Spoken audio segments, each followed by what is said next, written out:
Now turning to Darfur, the African Union, United Nations mission in Darfur reports this morning that aerial bombings were conducted around Muhajeria town in South Darfur, and civilians are still gathered outside the UNAMID camp seeking refuge.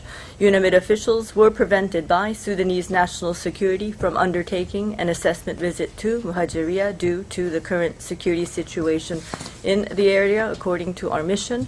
The Joint Special Representative, Rodolphe Adada, is engaged in diplomatic and political consultations with the government of Sudan with the aim of ensuring the protection of civilians in Muhajeria.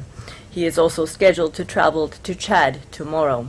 Meanwhile, leaders from Labado, about 60 to 80 kilometers from Niala, met with UNAMID officials to discuss the prevailing security situation in that town.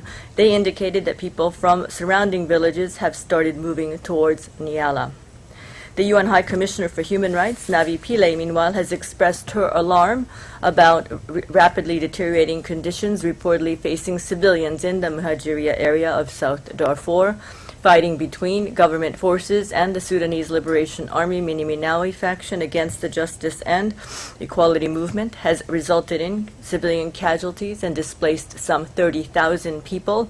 Some 5,000 people have sought refuge in the vicinity of the UNAMID military camp in Muhajeria.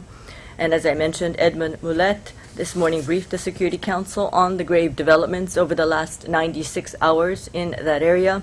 Regarding the development today, in which UNAMID was prevented from traveling to Muhajeria, Mr. Mulet said it is critical that the government ensures access for UNAMID personnel.